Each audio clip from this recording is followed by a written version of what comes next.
मंगलाचरण करेंगे।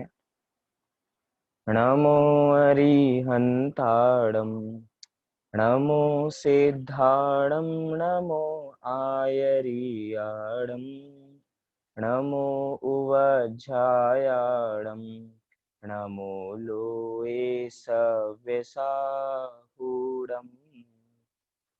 मंगलम भगवान वीरो, मंगलम गौतमो गणी, मंगलम कुंद कुंदार्यो, जैन धर्मोस्तु मंगलम। सर्वमंगल मांगल्यम, सर्वकल्याणकारकम, प्रधानम सर्वधर्माणां, जैनम जयतु शासनम, जैनम जयतु शासनम। भक्तामर प्रणत मौलिमणि प्रभाणां, मुद्योतकं दलित पापतमो वितानम्, सम्यक् प्रणम्य जिन पाद युगं युगादा, वालंबनं भव जले पततां जनानाम्। चलिए चर्चा प्रारंभ करते हैं। आचार्य मानतुंग द्वारा विरचित ये भक्तांबर काव्य 48 छंद, जिसमें भगवान के गुणों की स्तुति की गई है, उन जैसे बनने का मार्ग इसमें बताया गया है कि ये भक्त भी भगवान कैसे बन सकता है, अर्थात ये मोक्ष मार्ग में लगाने का हमें एक तरीके से सम्यक मार्ग हमें पता लगेगा इस काव्य को पढ़ के, क्योंकि इसमें निष्काम भक्ति की गई है, किसी वस्तु की मांग नहीं की गई है। अभी हम जो आज हम छंद देखेंगे उससे हमें पता लगेगा कि जगत में कितना भ्रम फैला हुआ है इस भक्तांबर काव्य को लेके, कि एक एक काव्य से कैसी कैसी चीज की मांग की जाती है। आपको आश्चर्य होगा कि जिसमें मानदुंगाचार्य ने एक भी वस्तु की मांग नहीं की भगवान से, वहीं पे एक तरीके से जगत के लोगों ने एक एक काव्य को मांग का जरिया बना लिया है कि अगर हम इस काव्य को पढ़ेंगे तो हमें ये मिलेगा, अगर हम इस काव्य का पाठ करेंगे तो हमें ये मिलेगा। अर्थात एक तरीके से अपनी इच्छाओं की पूर्ति का स्थान हमने इस भक्तांबर काव्य को मना लिया है, लेकिन जो बहुत गलत है। अभी हम छंद पढ़ेंगे तो हमें पूरा पूरा समझ में आएगा कि जैसे हम अर्थ समझ लेंगे हमें पता लग जाएगा कैसी मान्यता चलती है, फिर उस मान्यता की भी थोड़ी सी बात हम करेंगे। आप सब लोग निकाल लीजिए 22वां छंद। कल तक हम 21 काव्यों की चर्चा कर चुके हैं, 21 छंदों की चर्चा कर चुके हैं, जिसमें बहुत सुंदर भगवान का स्वरूप बताया गया था कि मात्र आपको देखने में ही संतोष मिलता है, अच्छी बात है, मैंने आपको पहले ही देख लिया था। मतलब अच्छी बात है, मैंने अन्य देवी देवताओं को पहले ही देख लिया था, मुझे बहुत संतोष मिला कि मैंने पहले सबको देख लिया, बाद में आपको देखा। ये अच्छा ही हुआ कि मैंने आपको बाद में देखा, जिससे मुझे आपको देखने में बहुत संतोष मिला। ये मेरे लिए बड़ी अच्छी बात है। पिछले काव्यों में कुछ इस प्रकार की बात की गई थी। अब यहाँ पे जो बात हो रही है उसका छंद पढ़ते हैं। एक पंक्ति मैं पढ़ूंगा, उसी एक पंक्ति को आप दोहराना, फिर पूरा छंद भी देखेंगे। चलिए। स्त्रीणां शतानि शतशो जनयन्ति पुत्रान्, स्त्रीणां शतानि शतशो जनयन्ति पुत्रान्,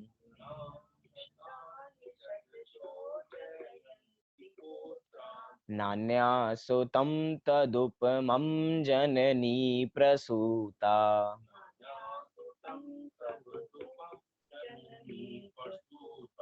सर्वादिशो दधति भानि सहस्ररश्मि,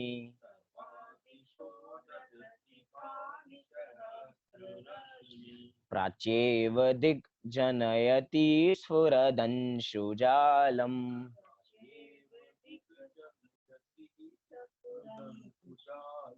चलिए इसका एक बार हम संधि विच्छेद करते हैं तो हमें और छंद अच्छी तरह पढ़ने को मिलेगा, क्योंकि संस्कृत का एक नियम है, अगर हमें थोड़ा सा संधि विच्छेद करना आता है तो हम उसके अर्थ को और भली प्रकार से जान सकते हैं, इसलिए संधि विच्छेद जानना बहुत जरूरी है। पहली पंक्ति देखिए, स्त्रीणाम शतानि शतशो जनयंती पुत्रान। पहली पंक्ति में ऐसी कोई संधि नहीं है। फिर दूसरी पंक्ति देखिए, शब्द है नान्या। नान्या कोई संस्कृत का शब्द नहीं होता, तो शब्द क्या बनेगा, न प्लस अन्य। फिर सुतम फिर अगला शब्द है त्वदुपमम, तो शब्द है त्वत उपमम, दो शब्द निकलेंगे। त्वत जो द है वो त हो जाएगा, तो त्वत उपमम। फिर जननी प्रसूता, तीसरी पंक्ति सर्वा दिशो दधति भानि सहस्त्र रश्मिम, इसमें भी ऐसी कोई संधि नहीं है। चौथी पंक्ति देखिए प्राच्येव, प्राच्येव यहाँ पे दो शब्द हैं, प्राची प्लस एव, तो प्राच्येव बना वो मिलकर। फिर शब्द है दिग्जनयंती, इसमें भी ऐसा कुछ नहीं है। फिर आखिरी शब्द स्फुरदंशुजालम, क्या शब्द है?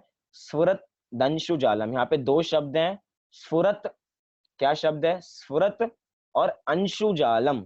अब देखिए जो द है, द त बन जाएगा और उसमें से अ निकलेगा, क्योंकि वो द पूरा है तो त तो आधा इधर चला जाएगा, और जो द में से अ निकलेगा तो अंशुजालम, तो दो शब्द हो जाएंगे ये स्फुरत अंशुजालम। तो एक बार हम पूरे छंद का पाठ एक साथ पढ़ते हैं, फिर इसका अर्थ समझेंगे। स्त्रीणां शतानि शतशो जनयन्ति पुत्रान्, नान्या सुतं त्वदुपमं जननी प्रसूता, सर्वादिशो ददति भानि सहस्ररश्मिं, प्राच्येव दिग्जनयति सुरजंशुजालम्। चलिए इसका अर्थ देखते हैं। पहला शब्द देखिए स्त्रीणाम शतानी, स्त्रीणाम शतानी अर्थात सैकड़ों स्त्री, अर्थात हजारों स्त्रियां, बहुत सारी स्त्री, तरीके से शतानी तो संख्या ली है, लेकिन संख्या से कहना चाह रहे हैं बहुत सारी, तो सैकड़ों स्त्रियां, स्त्रीणाम अर्थात स्त्रियां, तो सैकड़ों स्त्रियां शतशः, शतशः आपको मिला, शतशः पुत्रान जनयंती, मतलब कि हजारों स्त्रियां, सैकड़ों स्त्रियां, शतशः सैकड़ों पुत्रों को, पुत्रान अर्थात पुत्रों को, जनयंती जन्म देती हैं, अर्थात सैकड़ों स्त्रियां सैकड़ों पुत्रों को जन्म देती हैं। फिर दूसरी पंक्ति देखिए अन्य जननी, मिला आपको दूसरी पंक्ति में ही, जो न अन्य है वो अन्य न अलग कर दीजिए। अभी देखिए अन्य जननी, दूसरी पंक्ति का सेकंड लास्ट शब्द, तो अन्य जननी अर्थात आपकी माता, अन्य जननी अर्थात आपकी माता के अतिरिक्त, अन्य जननी अन्य माता को छोड़ के आप, अर्थात जिनकी बात कर रहे हैं, अर्थात भगवान की माता की बात चल रही है इधर, जिन्होंने भगवान को अर्थात तीर्थंकर को जिन्होंने जन्म दिया है, तो अन्य माताओं को छोड़कर आप त्वत उपमम, मिला शब्द आपको त्वत उपमम, जो हमने अलग अलग किया था बीचों बीच सेकंड पंक्ति में, त्वत उपमम अर्थात आपकी माता के अतिरिक्त दूसरी माताएं, त्वत उपमम, त्वत उपमम अर्थात आपके समान, त्वत मतलब आपके, उपमम अर्थात आपके समान। सुतम न प्रसूता, सुतम शब्द मिला आपको, सुतम अर्थात पुत्र, जो नान्य में न है उसका न, सुतम न प्रसूत अर्थात जन्म नहीं दे सकती हैं, उत्पन्न नहीं कर सकती हैं, अर्थात यहाँ पे कहना चाह रहे हैं कि सैकड़ों स्त्रियां सैकड़ों पुत्रों को जन्म देती हैं, लेकिन आप, मतलब कि आपकी माता के अतिरिक्त, तीर्थंकर को बोल रहे हैं, आपकी माता के अतिरिक्त दूसरी माताएं आपके समान पुत्र को जन्म देने में समर्थ नहीं है, उनमें इतनी क्षमता नहीं है कि आप जैसे महान पुरुष को वे जन्म देवें, अर्थात तीर्थंकर को जन्म देवें। अब कितना बढ़िया सुधारण उदाहरण दिया इसको समझाने के लिए। यहाँ पे कह रहे हैं, उदाहरण देखिए अंतिम दो पंक्तियों में, सर्वा दिशा भानी ददती, मिला सर्वा दिशो, दिशो है वो दिशाह हो जाएगा, तो सर्वा दिशा भानी ददती, भानी अर्थात जो शब्द है भानी अर्थात नक्षत्र और तारे, जितने भी ऊपर नक्षत्र और तारे होती हैं तो कैसी होती हैं वो? सर्वा दिशा, सभी दिशाओं में होती हैं। सभी दिशाओं में कितने नक्षत्र होते हैं, कितने तारे होते हैं? तो बहुत सारे होते हैं, उनको गिना नहीं जा सकता है। तो कह रहे हैं जैसे सर्वा दिशा, सभी दिशाओं में, भानी ददती, नक्षत्र और तारे बहुत होते हैं, किंतु क्या कहना चाह रहे हैं? प्राची एव दिक, प्राची एव दिक अर्थात प्राची अर्थात क्या होता है? पूर्व, प्राची अर्थात पूर्व दिशा, दिक अर्थात दिशा, पूर्व दिशा एव, पूर्व दिशा में ही, पूर्व दिशा में क्या होता है? कहना चाह रहे हैं सारी दिशाओं में नक्षत्र और तारे तो होते हैं, लेकिन पूर्व दिशा में ही स्फुरत अंशुजालम, स्फुरत अर्थात स्फुरायमान होता है वो अंशुजाल, अर्थात स्फुरायमान जिसकी किरणें निकलती हैं, मतलब जिसकी प्रकाश होती है किरणों के माध्यम से, जिसका प्रकाश होता है, ऐसा सहस्त्र रश्मिम अर्थात सैकड़ों हजारों किरणों से सहित जो होता है, ऐसा सूरज तो मात्र पूर्व दिशा से ही निकलता है, जनयंती अर्थात उत्पन्न होता है, और कहीं से उत्पन्न नहीं होता है। मतलब सीधा सीधा यहाँ पे कहना चाह रहे हैं कि सारी दिशाओं को देखें, सारी दिशाओं में नक्षत्र और तारे तो मिल जाएंगे, लेकिन सूरज की उत्पत्ति का स्थान क्या है? सूरज की उत्पत्ति का स्थान मात्र पूर्व दिशा ही है। It is a universal fact कि वो वहीं से उगेगा और कहीं से नहीं उग सकता। ऐसे ही माता के बारे में कह रहे हैं कि जो तीर्थंकर की माता है, उनमें ही ये सामर्थ्य है कि वे ऐसे पुत्र को जन्म दे सकती हैं, अन्य माताएं इतने महान पुरुष को जन्म देने में समर्थ नहीं है। क्यों? क्योंकि पृथ्वी पे ऐसे हजारों स्त्रियां हैं जो हजारों पुत्रों को हर रोज जन्म देती हैं, को ना कोई जन्म हो ही रहा है, लेकिन आप ऐसे महान हैं। और आप ऐसे क्या महान हैं? आपकी माता महान है जिन्होंने आपको जन्म दिया। अब वो ऐसा जन्म है जो अंतिम जन्म है, अर्थात इसके बाद अब कोई जन्म नहीं होने वाला। मतलब तीर्थंकर की माता का एक ही प्रसव होता है, अर्थात उनका एक ही मतलब एक ही बार उनका गर्भ होता है, दूसरी बार उनका गर्भ नहीं होता है, अर्थात एक ही पुत्र होता है। और वो एक ही पुत्र कैसा होता है? वो तीर्थंकर होते हैं, अर्थात तीर्थकर। तीर्थंकर मतलब क्या होता है? जो तीर्थ को करने वाले हों, अर्थात जो संसार समुद्र से पार लगाने वाले हों, ऐसे पुत्र को उन्होंने जन्म दिया है। अब उनको संतोष है, अर्थात खुशी है कि अब उनको दूसरा जन्म धारण नहीं करना पड़ेगा, अर्थात अब उनको गर्भ धारण नहीं करना पड़ेगा। उनका फिर से गर्भ धारण करना सफल हो गया, क्योंकि हजार उन दोनों में अंतर क्या है? जगत की माताओं में और तीर्थंकर की माता में अंतर क्या? जगत की माताएं तो रोज किसी ना किसी को जन्म देती ही हैं, हजारों पुत्र रोज जन्मते हैं, लेकिन आपने ऐसे पुत्र को जन्म दिया है जिसने अपना जन्म मरण अब नाश कर दिया है। अब वो फिर से जन्म को प्राप्त करने वाले नहीं है। जगत में ये भी कहा जाता है कि वही पुत्र एक तरीके से सफल है जिसने अपना माँ के गर्भ में आके अपना जीवन सफल किया हो। अगर सफल ही नहीं किया जीवन, तो एक समझना कि बाँझ के पुत्र जैसे जगत की उसमें सत्ता नहीं होती, वैसे ही आप हो अगर आपने अपना कार्य सिद्ध नहीं किया तो। तरीके से बाँझ के पुत्र के समान हो जाएँगे अगर ऐसा काम नहीं करेंगे तो। यहाँ पे लिखा, लोक में कहा जाता है कि हीन आचरण करने वाले लड़के को जन्म देने के बजाय बाँझ रहना ही ठीक था। अर्थात जगत की माताएं तो बहुतों को देती हैं, कुछ काम के निकलते हैं, कुछ बेकाम के निकलते हैं, मतलब कोई काम नहीं करते हैं, लेकिन आपने जिनको जन्म दिया है वे तो महान है। क्यों? क्योंकि वो तीर्थंकर है। तीर्थंकर को तीर्थ का उपदेश देने वाले हैं, जैसे कहते हैं सर्वोदय तीर्थ, अर्थात सबके उदय की बात करने वाले हैं, अर्थात सबको संसार से पार लगाने का वो मार्ग बताएंगे। सोचो ऐसे को जन्म देने वाली माता भी कितनी महान होंगी। अर्थात यहाँ पे भक्ति तो भगवान के गुणों की जा रही है, लेकिन उनके कांटेक्ट में जो जो लोग आते हैं उनकी भी भक्ति ऑटोमेटिक हो जाती है। अर्थात जो पुत्र अपने घर का नाम रोशन करता है तो उसके साथ साथ उसके परिवार वालों का नाम भी रोशन हो ही जाता है। मतलब कि जैसे कहते हैं ना, पुत्र के नाम से माता पिता जाने जाते हैं, ऐसे यहाँ पे पुत्र के नाम से माता पिता जाने जाते हैं। अर्थात माता इतनी प्रसिद्ध हो गई कि देवलोक उनकी पूजा करने आते हैं कि आपने किसको जन्म दे दिया? ऐसे को जन्म दिया है जो अब सबको संसार समुद्र से पार उतारने का मार्ग हमें बताएंगे। अर्थात वो स्वयं भी अपना कल्याण करेंगे, स्व कल्याण भी करेंगे और पर कल्याण भी करेंगे। अपना कल्याण अपनी आत्मा को जान के करेंगे, और पर कल्याण समो शरण में जब दिव्य ध्वनि खिलेगी तो अनेक जीवों को धर्मोपदेश मिलेगा, तो अनेक जीवों का कल्याण वैसे भी होगा। और वैसे भी जो माता तीर्थंकर को जन्म देती हैं वो वैसे ही महान हो जाती हैं। क्यों? क्योंकि उनका भी मोक्ष नक्की होता है। मतलब उनके माता पिता का भी मोक्ष नक्की होता है। मतलब तीर्थंकर के पिता जो होते हैं, क्या कहा जा रहा है? तीर्थंकर के जो पिता होते हैं वे उसी भव से या अगले भव से मोक्ष जाना उनका नक्की होता है, और जो माता होती हैं उनका अगले 2 भवों में मोक्ष जाना नक्की होता है। अर्थात पहले में वो माता होंगी, फिर देव होंगी, देव के बाद मनुष्य भव धारण करेंगी, फिर दीक्षा लेंगी और उसी भव से मोक्ष चली जाएंगी। अर्थात वे भी कितनी पुण्यशाली होंगी कि जिनके अब भव नजदीक आ गया है, अब भव समुद्र पार करना ज्यादा दूर नहीं है, बस अब भव खत्म ही हो गया, ना के बराबर बचा है। जैसे कहते हैं ना, कुछ काम कर रहे हो तो बस थोड़ा सा बचा है तो कहते हैं बस हो ही गया। अब ऐसे ही तीर्थंकर की माता का काम भी बस हो ही गया, अब वो मोक्ष जाना उनका भी नक्की है। मतलब कितनी बड़ी शिक्षा दे रहे हैं, जो जो तीर्थंकर के कांटेक्ट में आते हैं उन सबका कल्याण हो जाता है।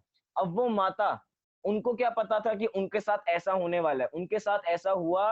अब उनकी काल लब्धि ऐसी पकी कि अगले 2 भवों में वे भी मोक्ष चली जाएंगी। उनके पिता, वो भी इस भव में या अगले भव में मोक्ष चले जाएंगे। कितने भाग्यशाली होंगे सोचो वो। और जिनके साथ वो बचपन में रहे हों। वैसे तो तीर्थंकर का कहा जाए कि भगवान का जन्म नहीं होता है, लेकिन वो उनका अंतिम जन्म है। इसके बाद कोई जन्म नहीं लेने वाले हैं, इसलिए उपचार से ऐसे कह दिया जाता है कि उनका अब जन्म हुआ है। वास्तव में वो जन्म नहीं है अब। जन्म तो तब हो जब मरण भी हो रहा हो। अब तो जन्म मरण उन्होंने नष्ट कर दिए हैं, जन्म मरण के दुख उनको भोगने नहीं पड़ेंगे। यहाँ पे उदाहरण दिया, सैकड़ों स्त्रियां सैकड़ों पुत्रों को जन्म देती हैं। वास्तव में इतना दुख होता है पुत्र को उत्पत्ति करने में, अगर देखा जाए, अगर उसके आंसू इकट्ठे किए जाएं, माता के अगर आंसू इकट्ठे किए जाएं तो पूरा समुद्र भर जाएगा। एक ही माता ने इतनी बार पुत्रों को उत्पन्न किया है अपने अनेक भवों में, उस एक ही माता के अगर आंसू इकट्ठे किए जाएं तो समुद्र भर जाए। ऐसे उपमाएं भी दी गई हैं। अब लेकिन तीर्थंकर की माता कैसी हैं, उनको अब एक तरीके से किसी प्रकार का दुख नहीं है। क्यों? क्योंकि उन्होंने ऐसे को जन्म दिया है जो दूसरों को जन्म मरण नाश करने की विधि बताने वाले हैं। सोचो कितने महान होंगे। एक बार मैं इस छंद को पढ़ता हूँ, इसका अर्थ पढ़ता हूँ, इसके अर्थ पे गौर करना। कह रहे हैं कि सैकड़ों स्त्रियां सैकड़ों पुत्रों को जन्म देती हैं। आपकी माता के अतिरिक्त दूसरी माताएं आपके समान पुत्र को उत्पन्न नहीं कर सकी, नहीं जन सकी। जैसे सभी दिशाएं नक्षत्रों ताराओं को धारण करती हैं, केवल पूर्व दिशा ही स्फुरायमान किरणों के समूह वाले सूर्य या दिनकर को जन्म देती हैं, उदित करती हैं, अन्य नहीं। अर्थात कहें कि मोती जो होता है, मोती सीप में ही पाया जाएगा, अन्य कहीं पाया नहीं जा सकता। अर्थात उसकी भी एक क्वालिटी होती है। या कहें कि अच्छे से अच्छा मोती अच्छे से अच्छे सीप में पाया जाएगा, मतलब उसका केस भी बहुत बढ़िया होगा। मोती की जितनी बढ़िया, जितना बढ़िया महंगा मोती होगा तो समझना उसका केस भी बहुत बढ़िया होगा, उसका सीप भी बहुत महंगा होगा। मतलब उसकी भी कदर की जाती है। ऐसे यहाँ पे कह रहे हैं, जिसमें से तीर्थंकर निकले हैं वे गर्भ भी कितना महान होगा, वे माता भी कितनी महान होंगी। ऐसा यहाँ पे कहा जा रहा है। होता है ना कि जिस चीज की जैसी वस्तु होती है हम उसकी वैसी कदर करते हैं। उस 1 रुपए के सिक्के की रखने की जगह अलग होगी, 5 रुपए के सिक्के के रखने की जगह अलग होगी, सोने का बिस्किट रखने की जगह अलग होगी, डायमंड रखने की जगह अलग होगी। अब सोचिए जहाँ पे डायमंड हो, डायमंड का जो केस हो वो भी कितना अच्छा होता है। हम ज्वेलरी शॉप पे जाएं तो बहुत बढ़िया सी चीजें लें, तो देखा है कि जैसी जैसी हम बढ़िया बढ़िया चीजें लेते हैं तो केस भी बहुत बढ़िया देते हैं। बाहर से देखने में केस इतना बढ़िया लगता है तो अंदर से समझ में आ जाता है कि वस्तु अंदर की कितनी बढ़िया होगी। ऐसे कह रहे हैं कि माता ने ऐसे पुत्र को उत्पन्न किया है कि अब माता कितनी उत्कृष्ट होंगी। एक तरीके से माता के भी यहाँ पे गुणगान गाए गए हैं। जैसे यहाँ पे उदाहरण दिया, जैसे दिशाओं में नक्षत्र तारे हर जगह होते हैं, लेकिन भैया सूर्य का उदय स्थान तो एक ही है, पूर्व दिशा।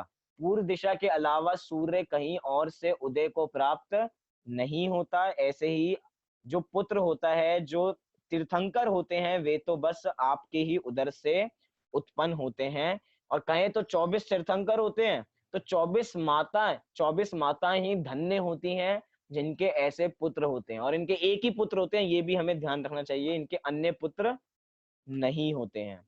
एक बार मैं यहाँ पे कुछ लाइनें पढ़ता हूँ, बहुत बढ़िया इसके संबंध में लिखा है कि नहीं, एक ही पुत्र होता है। इस जगत में अनेक स्त्रियां अनेक बच्चों को जन्म देती हैं, किंतु भगवन आपकी माता ऐसी अनुपम है, उनके आप जैसे 3 लोक में उत्कृष्ट पुरुष को ही जन्म दिया है। अतः स्वर्ग लोक का स्वामी इंद्र भी उस माता की स्तुति करता है। वह कहता है कि तीर्थंकर जैसे पुत्र रत्न को धारण करने वाली माता धन्य है, उनको हमारा नमस्कार है। 3 ज्ञान के धारक तीर्थंकर माँ के गर्भ में आते हैं, इसलिए इंद्रों ने रत्न धारिणी कहकर उस माता का अभिवादन किया है। अर्थात माता का भी नाम रत्न धारिणी, अर्थात ऐसे रत्न को जन्म दिया है कि अब वो रत्न सबको जगमगाएगा, स्वयं भी जगमगाएगा और अन्य को भी प्रकाशित करेगा। कुछ और पंक्तियां पढ़ता हूं जो बहुत मार्मिक हैं। यहाँ पे लिखा, हे माँ, तू कायर बालक को जन्म देकर अपने यौवन के तेज को बर्बाद मत करना।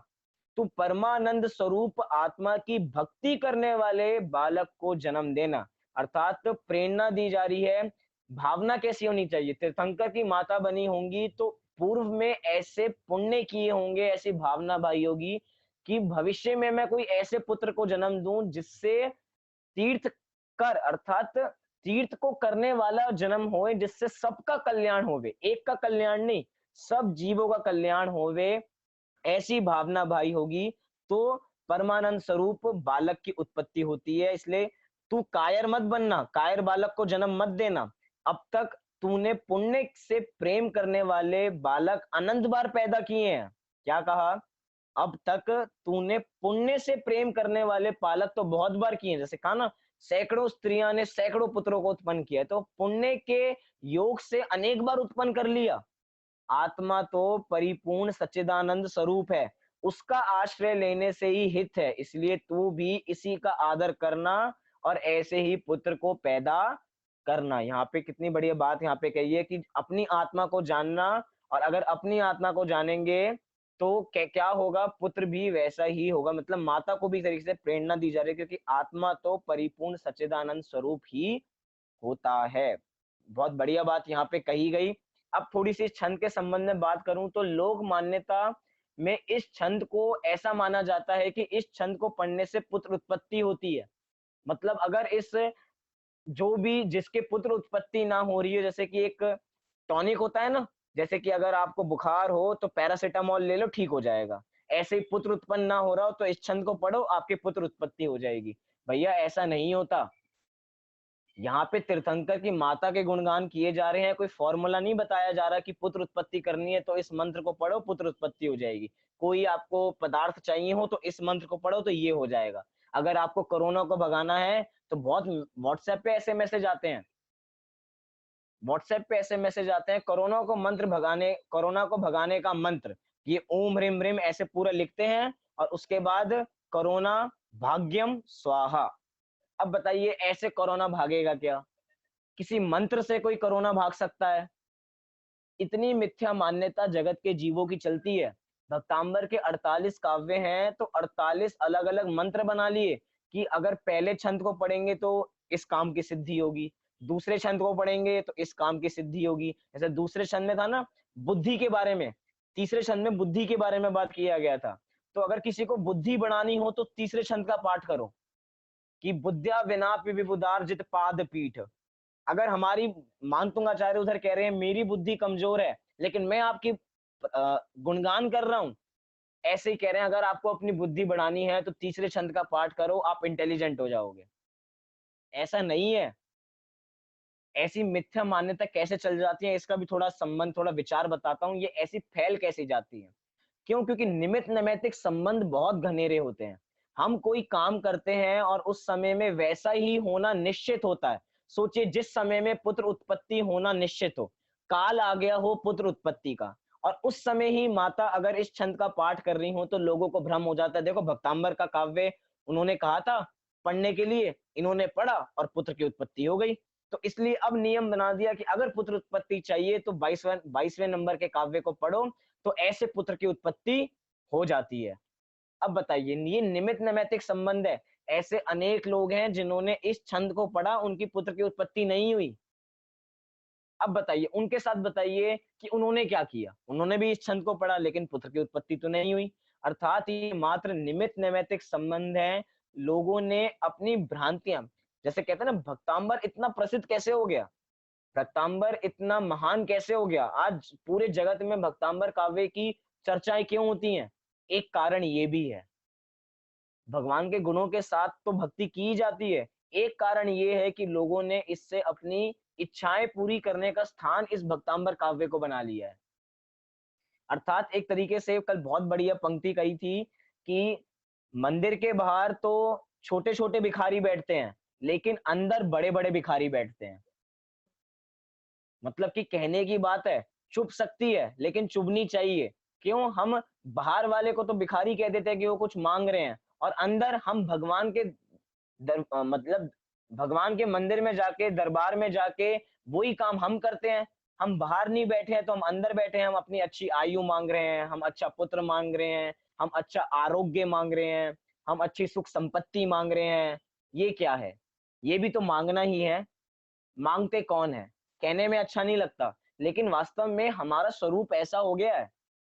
हम जगत के प्रपंचों में पढ़ के पागल बन गए हैं हम बिल्कुल।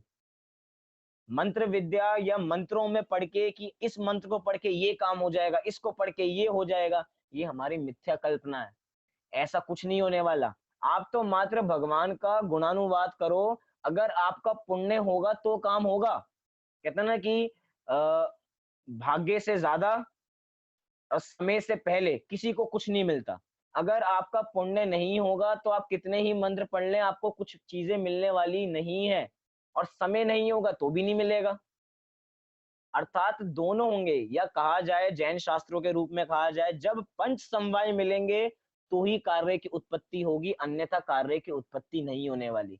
पुत्र की उत्पत्ति तभी होगी जब सारे संयोग होंगे। अगर सारे संयोग नहीं होंगे तो पुत्र की उत्पत्ति नहीं होने वाली। चाहे इन किन जो निमित्त हैं, ये सारे इन निमित्तों पे कितना ही दोष दे लें कि इससे कुछ काम होगा, इससे कुछ काम होगा, लेकिन निमित्त तो निमित्त ही रहता है, वे उपादान नहीं बन सकता। निमित्त की सीमा निमित्त तक ही है। निमित्त की सीमा को अगर निमित्त का उल्लंघन करेंगे, उसको उपादान में लेके जाएंगे, तो निमित्त निमित्त नहीं रह जाएगा, उपादान उपादान नहीं रह जाएगा। तो सोचिए वस्तु व्यवस्था कितनी बिगड़ जाएगी इस काव्य को पढ़ने से। प्रश्न है कि भक्तांबर के पढ़ने से पुण्य चढ़ता है या क्या चढ़ता है? आप बताइए, आप क्या चढ़वाना चाहते हैं? प्रश्न ये बहुत छोटा सा प्रश्न। आपको क्या चाहिए? भक्तांबर को पढ़ने से पुण्य चाहिए या पाप चाहिए? आपके हाथ में है। सही बात कह रहा हूं मैं बिल्कुल। पुण्य हमारे हाथ में है, पाप भी हमारे हाथ में है। हम पुण्य कमाना चाहते हैं या पाप? अगर भक्तांबर को पढ़ के भी हम इच्छित वस्तुओं की कामना करते हैं कि हमें ये मिल जाए, वो मिल जाए, तो इसका चाहे हम अखंड पाठ भी कर लें तो उसके बावजूद भी पाप ही मिलता है। क्यों? क्योंकि वस्तु की इच्छा, जो इच्छा है वो पाप जनित होती है। क्योंकि यहाँ पे तो हमारे जैन धर्म में तप किसे कहा है कि इच्छा के निरोध को तप कहा गया है। इच्छा निरोधस तपः। इच्छा के निरोध करोगे तो तप होगा। और अगर इसको पढ़ के भी हम इच्छा करेंगे, ये मिल जाए, ये मिल जाए, वो मिल जाए, तो समझना पाप हो रहा है। और अगर हम निष्काम बस भगवान की स्तुति कर रहे हैं, वो वीतरागी हैं, सर्वज्ञ हैं, हितोपदेशी हैं, उनको ऐसा जान रहे हैं और ऐसे जान के अपने में ऐसे गुण प्रकट करने का प्रयास कर रहे हैं, तो समझना आप पुण्य कमा रहे हैं। पुण्य कमा क्या रहे हैं? पुण्य होगा, क्योंकि जिस समय हम भगवान के गुणगान करते हैं उस समय शुभ परिणाम होते हैं। शुभ परिणाम में पुण्य बनता है। अब जब पुण्य बंधा है तो पुण्य का फल भी आएगा। पुण्य बंधा तो पुण्य का फल आएगा, तो पुण्य उदय जब जागेगा तो पुण्य रूप संयोग हमें मिलेंगे। मतलब उसके पीछे भागने की आवश्यकता नहीं है। जो जिस चीज के पीछे भागता है उसको वो चीज मिलती नहीं है। इसलिए अगर हम उस चीज के पीछे ना भागे तो हमें वो वस्तु आराम से मिल जाएगी। मात्र भगवान की हम भक्ति करें, निष्काम भक्ति करें। इसलिए मैं बार बार कह रहा हूं कि भक्तांबर काव्य में निष्काम भक्ति की गई है। इस वर्ड को बिल्कुल याद कर लीजिए, रट लीजिए। भक्तांबर काव्य में किसी भी प्रकार की कामना नहीं की गई है कि हमें इस चीज की प्राप्ति हमें हो जाएगी। पुत्र की उत्पत्ति तो कैसे हो जाएगी? आप ये सोचिए, हम किससे प्रार्थना कर रहे हैं कि हमें पुत्र मिल जाए?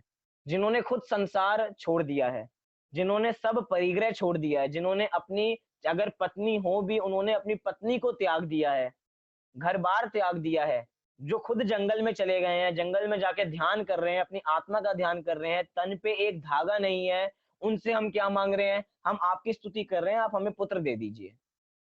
अब बताइए, जिनके पास खुद नहीं है वो कैसे दे सकते हैं? उनके पास मतलब ये तो यही बात हुई कि भगवान अगर ऐसा माने, भगवान खुद तो सुखी हो गए लेकिन अपने भक्तों को सुखी करना नहीं चाहते। अपने भक्तों को संसार में रुलाना चाहते हैं कि मैं तो सुखी हो गया लेकिन तुम मेरे से मांगोगे तो मैं तुम्हें दे दूंगा। भैया हम भगवान से कुछ भी मांगे, लेकिन भगवान तो हमें मोक्ष मार्ग का रास्ता ही बताने वाले हैं। वो हमें संसार में उलझाने का रास्ता नहीं बताएंगे, वो हमें संसार बढ़ाने का रास्ता नहीं बताने वाले हैं। हमारे भगवान ना शादी करने का उपदेश देते हैं ना किसी चीज का उपदेश देते हैं। वे स्वयं ब्रह्मचारी रहे हैं, वे क्यों शादी करने का उपदेश देंगे? वे स्वयं जो ब्रह्मचारी हैं वे स्वयं जो जैसा होगा वो वैसे का ही उपदेश तो देगा। जो खुद मोक्ष मार्ग में है वे मोक्ष मार्ग का ही तो उपदेश देंगे। अगर नहीं देंगे तो सोचिए कितना हमारे साथ खेल हो जाएगा। खुद तो ऐसे हैं, जगत में देखा जाता है ना कि वैसे तो बोलने के लिए तो बहुत अच्छे हैं लेकिन पीठ पीछे बहुत गंदे काम करते हैं। अच्छा पुरुष कौन होता है? जो सबके सामने भी वैसा ही हो और अंदर भी वैसा ही हो, अर्थात अंदर बाह्य का चारित्र एक जैसा हो, वे महान होते हैं। हमारे भगवान महान है क्योंकि अंदर भी वैसे ही हैं और बाहर भी वैसे ही हैं। इसलिए बहुत बढ़िया छंद है। एक बार हम इस छंद का पाठ करते हैं। मैं समझूंगा कि आपको इस छंद का अर्थ बहुत बढ़िया से समझ में आया होगा और इससे कोई मिथ्या कल्पना में जोड़नी नहीं चाहिए, मात्र भगवान के गुणगान करने चाहिए। चलिए छंद पढ़ते हैं। स्त्रीणाम शतानि शतशो जनयन्ति पुत्रान् नान्या सुतं तदुपमं जननी प्रसूता सर्वादेशो ददति भानि सहस्ररश्मिं प्राच्येव दिग्जनयति स्फुरदंशुजालम्। एक और बात ख्याल आ रही है इसके संबंध में कि निमित्त नैमित्तिक संबंध के बारे में कहा था कि मंत्र पढ़ते हैं तो निमित्त नैमित्तिक संबंध अगर होगा तो पुत्र की उत्पत्ति हो जाएगी, लेकिन इसमें उपादान उपादेय संबंध नहीं है कि इससे ही होगा, ऐसा कोई चीज नहीं है। होना होगा तो उस समय होगा, अन्यथा नहीं होगा। उदाहरण के लिए एक बढ़िया बहुत बढ़िया उदाहरण दूं।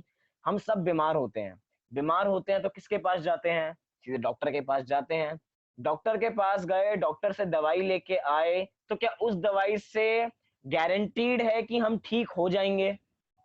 गारंटी है?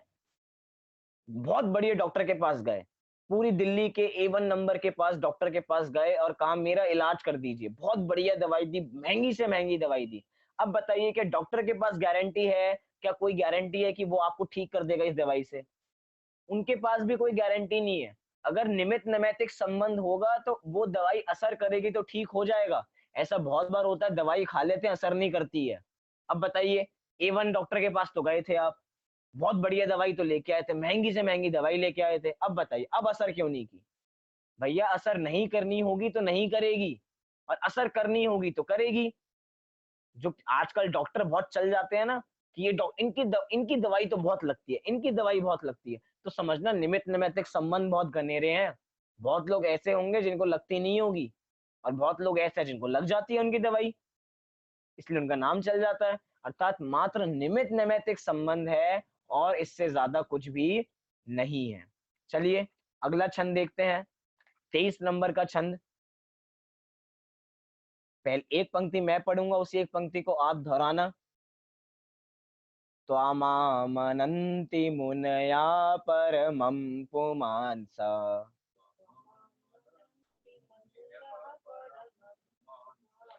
मादेत्यवर्णममलं तमसः परस्तात्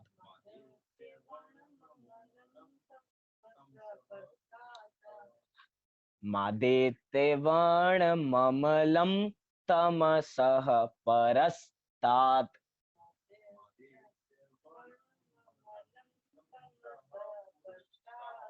पुरस्तात् नहीं परस्तात्। त्वामेव सम्यकुपलभ्य जयन्ति मृत्युम्।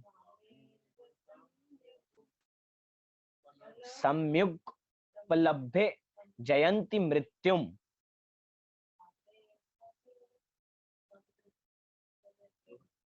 चलिए अगली पंक्ति। नान्या शिवा शिव पद से मुनीन्द्र पंथा। एक बार और पूरा मैं छंद एक बार पढ़ देता हूं, आप ध्यान से बोलना मत। जैसे जैसे मैं बोल रहा हूँ शब्दों पे ध्यान देना कि शब्द कहाँ पे है, क्योंकि थोड़ा आपको छंद कठिन लग रहा है। देखिए, त्वामामनन्ति मुनया परमं पुमांस मादेत्यवर्णममलं तमसः परस्तात् त्वामेव सम्यकुपलभ्य जयन्ति मृत्युम् नान्या शिवा शिवपद से मुनीन्द्र पंथा। चलिए इसका थोड़ा संधि विच्छेद देखते हैं तो हमें और समझ में आएगा कि कहाँ पे रुकना है और कहाँ पे नहीं रुकना है। पहला शब्द देखिए, त्वा त्वामा मनंती, ऐसा शब्द दे रखा है। तो अगर उसको तोड़ेंगे, इसको अलग अलग करेंगे तो क्या निकलेगा, त्वाम। पहला शब्द क्या है, त्वाम आमनंती। क्या शब्द है, आमनंती। त्वाम आमनंती अर्थात अ प्लस आ इज इक्वल्स टू आ, तो त्वामा मनंती ऐसा पढ़ेंगे, त्वामा मनंती। तो त्वाम प्लस आ मनंती मुनयः परमम पुमान। अब पुमांस दे रखा है। अब जो अगले शब्द में मादित्य शब्द है, मादित्य का जो म है वो ऊपर आ जाएगा तो पुमानसम। क्या बन जाएगा, पुमानसम। और ये मादित्य हो जाएगा, वो आदित्य हो जाएगा। तो आदित्य वर्ण ममलम तमसः परस्तात, क्या हो जाएगा वो पूरा, वर्ण ममलम तमसा परस्तात। आगे देखिए, त्वामेव, एक तरीके से वहां पे भी आदित्य वर्णम, वर्णम आदित्य वर्णम एक शब्द हो जाएगा। जो ममलम है, ममलम कोई शब्द नहीं होता, ये अम्लम है, अम्लम, अमलम ऐसा। फिर तीसरी पंक्ति देखिए, त्वामेव, यहाँ पे भी दो शब्द हैं, त्वाम प्लस एव। अगला शब्द देखिए, सम्युक लभ्य, ऐसे दे रखा है, गु वहां पे दे रखा है तो वो सम्यक हो जाएगा, ग का क हो जाएगा, और जो उ की मात्रा है वो अलग हो जाएगी, तो उप लभ्य ऐसा हो जाएगा। जनयंती मृत्युम। चौथी पंक्ति देखिए, नान्यः, क्या हो जाएगा, न प्लस अन्यः, दो शब्द है, नान्यः। फिर है शिवः, शिव पदस्य मुनीन्द्र, मतलब मुनि प्लस इंद्र इज इक्वल्स टू मुनीन्द्र। फिर पंथा, ऐसे पूरा हमने देखा। अब एक बार इस छंद का पाठ करते हैं फिर से, और एक बार इसका फिर अर्थ समझने का फिर से प्रयास देखते हैं, इसका अर्थ क्या है। त्वामामनन्ति मुनया परमं पुमांस मादित्यवर्णममलं तमसः परस्तात् त्वामेव सम्यकुपलभ्य जयन्ति मृत्युं नान्या शिवः शिवपदस्य मुनीन्द्र पंथा। आइए इस छंद का अर्थ समझते हैं। पहला शब्द देखिए, चौथी पंक्ति का सेकंड लास्ट शब्द मुनीन्द्र, अर्थात हे मुनियों के इंद्र, अर्थात संबोधन रूप में भगवान को कहा जा रहा है, हे मुनीन्द्र, हे भगवान जिनकी हम बात कर रहे हैं, मुनि के नायक, मुनियों के आराध्य, ऐसे तीर्थंकर परमात्मा जिनकी स्तुति कर रहे हैं, हे मुनीन्द्र। फिर पहली पंक्ति देखिए, मुन्यः, दूसरा शब्द दे रखा होगा मुन्यः, अर्थात मुनिजन। मुनिजन अर्थात, मुनिजन का अर्थात हमेशा अर्थ मुनि नहीं होता। मुनि का एक अर्थ ध्यान दीजिए, नया शब्द आपको मिलेगा, मुनि अर्थात श्रेष्ठ पुरुष भी होता है, अर्थात ज्ञानी पुरुष। जितने भी ज्ञानी पुरुष हैं उनकी बात चल रही है। मुनि का अर्थ है आप तो मुनि है, अर्थात मुनि अर्थात आप बहुत श्रेष्ठ पुरुष हैं, अर्थात ज्ञानियों की बात कर रहे हैं, मुनियों की भी बात कर रहे हैं। तो हे मुनियों के आराध्य, क्या बात चल रही है, मुनयः, कि ज्ञानी पुरुष मतलब मुनिजन, त्वाम आमनंती। पहले त्वाम देखते हैं, त्वाम अर्थात तुमको, अर्थात तुमको अर्थात आपको, हे भगवान जो मुनियों के इंद्र हैं, ऐसे मुनीन्द्र आपको सारे मुनिजन अर्थात ज्ञानी जन कैसा मानते हैं, तो वो बता रहे हैं। दूसरी पंक्ति देखिए, आदित्य वर्ण वर्णम, क्या दिया, आदित्य वर्णम, आदित्य अर्थात सूर्य, आदित्य अर्थात सूर्य, और सूर्य, सूर्य का जैसा वर्ण होता है वैसे ही आपका वर्ण है, अर्थात जैसे सूर्य दैदीप्यमान होता है, हे मुनीन्द्र आप भी वैसे ही हैं। ये कौन कह रहा है, ये सारे ज्ञानी जन कह रहे हैं, अर्थात मुनि जन कह रहे हैं, हम अपने मुनीन्द्र के लिए, अर्थात मुनियों के इंद्र ऐसे भगवान के लिए कह रहे हैं कि आप तो आदित्य वर्णम है, अर्थात सूर्य की तरह चमकते हैं आप तो। और कैसे हैं आप, कह रहे हैं अम्लम, अम्लम अर्थात मल, अर्थात क्या होता है, मल अर्थात गंदगी, और अम्लम अर्थात गंदगी से रहित, या सीधा सीधा कहें कि दोष मतलब मल, और दोष से रहित अर्थात अमल। तो भगवान के यहाँ पे दो विशेषण बता दिए कि हे भगवान आप कैसे हैं, आप सूर्य के समान दैदीप्यमान है, और कैसे हैं आप अम्लम है, अर्थात कि आप दोषों से रहित हैं, अर्थात निर्मल हैं। और कैसे हैं, तो कह रहे हैं तमसः परस्तात, तमसः परस्तात अर्थात तम को भगाने वाले हैं, तम को परे करने वाले हैं। तम अर्थात अंधकार, अंधेरा, कौन सा अंधेरा, मोह रूपी अंधकार को हटाने वाले आप हैं, अर्थात यहाँ पे अभी तक भगवान के 3 विशेषण बता दिए। मैं अगर प्रश्न पूछूं कि 23 नंबर के काव्य में अभी तक कौन से 3 विशेषण बताए, तो उत्तर आना चाहिए पहला विशेषण कि आप सूर्य के समान दैदीप्यमान हैं, आप अम्लम हैं अर्थात मल से रहित हैं, और भगवान आप कैसे हैं, तो आप तमसा परस्तात् अर्थात अज्ञान रूपी अंधकार, मोह रूपी अंधकार को भगाने वाले हैं। और कैसे हैं, एक और विशेषण कह रहे हैं, परमम पुमांसम, शब्द मिला पहली पंक्ति में, परमम पुमांसम। पुमांस मतलब क्या होता है, पुरुष। पुमांस मतलब क्या होता है, पुरुष। तो यहाँ पे क्या कह रहे हैं, परमम पुमांसा, आप परम पुरुष हैं, अर्थात आप बहुत महान पुरुष हैं। 4 विशेषण यहाँ पे मुनियों ने अर्थात ज्ञानी जनों ने अपने मुनीन्द्र के बताए कि आप सूर्य के समान दैदीप्यमान हैं, आप दोष से रहित हैं, आप अज्ञान रूपी अंधकार से रहित हैं, और आप परम पुरुष हैं। ऐसा आमनयंती, आमनंती शब्द मिला, आमनंती अर्थात ऐसे मुनि जन मानते हैं, ज्ञानी जन आपको ऐसा मानते हैं। फिर क्या कह रहे हैं नीचे की 2 पंक्तियों में, त्वाम शब्द मिला आपको दूसरी तीसरी पंक्ति में, त्वाम, त्वाम एव सम्यक उपलभ्य, पूरा 2 शब्द देख लेंगे, त्वामेव सम्यक उपलभ्य। तो यहाँ पे कह रहे हैं कि त्वाम अर्थात आपको, अर्थात तुमको, एव मतलब ही, तुमको ही, सम्यक उपलभ्य भक्ति पूर्वक अर्थात जो आपको प्राप्त करता है, हे भगवान जो आपको प्राप्त करता है उसका क्या होता है, उसका जो आपको प्राप्त कर लेता है उसका जन्म मरण का नाश हो जाता है। अर्थात यहाँ पे आपको प्राप्त करने के अर्थ में क्या कहा जा रहा है, यहाँ पे लिखा ना मृत्युम जनयंती, क्या कह रहे हैं, मृत्युम जनयंती, जो मृत्यु को भी जीत लेता है। जयंती अर्थात जिसने मृत्यु को भी जीत लिया है, अर्थात जिसने जन्म मरण का अभाव कर दिया है, जो आपकी भक्ति करता है।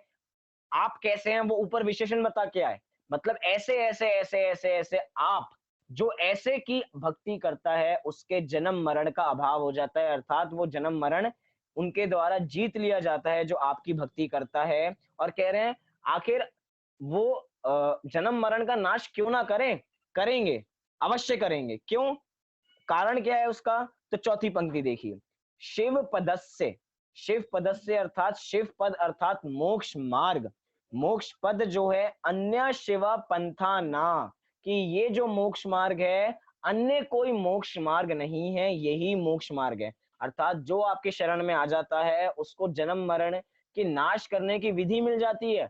क्यों, क्योंकि आपके द्वारा ही एक मोक्ष मार्ग बताया जाता है, अन्य के द्वारा जो भी प्ररूपित है वे मोक्ष मार्ग नहीं है। हो सकता है अन्य आपको स्वर्ग जाने का रास्ता बताएं, मोक्ष के नाम पे आपको वैकुंठ पहुंचा दें, वैकुंठ पहुंचा देंगे, लेकिन मोक्ष पहुंचाने वाले नहीं है। मोक्ष तो वही पहुंचाएंगे जो स्वयं मोक्ष गए हुए हैं, जिन्होंने मोक्ष का मार्ग जिनको पता है वही मोक्ष पहुंचा सकते हैं, अन्य कोई मार्ग हमें मोक्ष नहीं पहुंचा सकता। अर्थात इधर भगवान के विशेषणों की चर्चा करके कह रहे हैं कि हे भगवान आप ही हमारे जन्म मरण के दुख मेट सकते हैं, और कोई जन्म मरण के दुख मेटने में समर्थ नहीं है। देखिए हम भक्ति भी देखते हैं कि जन्म दुख मेट लो, मरण दुख मेट लो, भक्ति आपने सुनी होगी, लेकिन भगवान हमारे जन्म मरण मेटने नहीं आने वाले, ये भी ध्यान रखना। भक्ति तो हमारी ऐसी है कि हे भगवान जन्म दुख मेट लो, फिर कह रहे हैं हे भगवान मरण दुख मेट लो, भगवान को कह रहे हैं, लेकिन भगवान आपके जन्म मरण को दुख नहीं हरेंगे, दुख को हटाने वाले नहीं है, आपको खुद ही अपने जन्म मरण के दुख को हटाना पड़ेगा। अर्थात कोई सचिन तेंदुलकर को देख देख के सचिन तेंदुलकर नहीं बनता, उसको सचिन तेंदुलकर की तरह खेलना पड़ता है, विराट कोहली की तरह खेलना पड़ता है, तो वो उसके जैसा बनेगा। ऐसे यहाँ कह रहे हैं हे भगवान आपने कर दिया, हम आपकी स्तुति करते रहे तो हमारे जन्म मरण का नाश हो जाएगा क्या, नहीं होगा। आपने जैसे जन्म मरण का नाश किया है उसी विधि से, सेम विधि से, उसी विधि को कॉपी करके जब हम ऐसे काम करेंगे तो हमारा भी जन्म मरण का नाश हो जाएगा। तो उन भक्तियों में जिस भक्ति में ऐसा कहा जाता है, तो ऐसा समझना कि यहाँ पे पुरुषार्थ करने की प्रेरणा दी जा रही है कि हमें ऐसी भक्ति करनी है कि हम भी जन्म मरण का नाश कर लें। और वास्तव में एकमात्र यही है जो हमें मोक्ष मार्ग का रास्ता बता सकते हैं। यहाँ पे कह रहे हैं ना कि आपको ही भली भांति भक्ति पूर्वक प्राप्त करके जन्म मरण को जीता जा सकता है।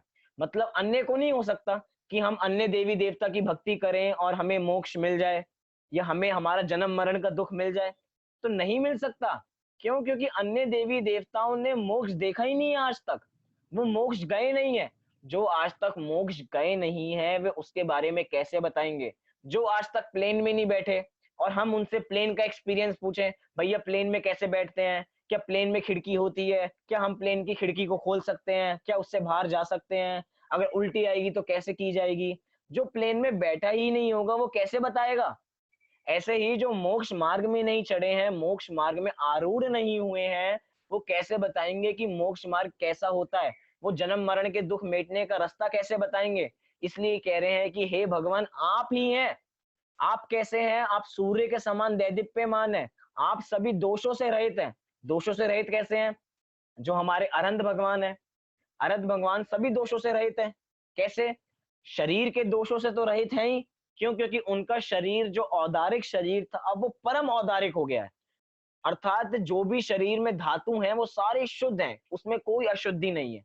और पापों की दृष्टि से देखा जाए तो घाती कर्मों का भाव कर ही दिया है। घाती कर्म जो रूपी जो पाप थे उनका नाश तो हो ही गया है, अघाती का भी नाश हो जाएगा। और अघाती के संयोग से जो शरीर है वो तो पवित्र हो ही चुका है। अर्थात आप सभी मल से रहित है, बिल्कुल सही यथार्थ विशेषण है। कहा जाता है कि हमारे भगवान 18 दोषों से रहित हैं।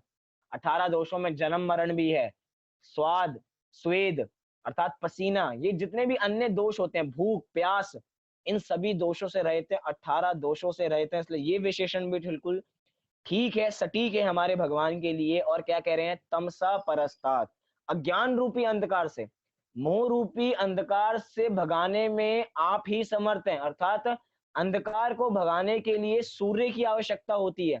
आप उस सूर्य की तरह हैं जो मोह रूपी अंधकार को भगा देता है। अर्थात आपका उपदेश ही ऐसा है जो हमें मोक्ष पे चलने का मार्ग बताता है, और कोई उपदेश आपको मोक्ष पे चलने का मार्ग नहीं बताएगा।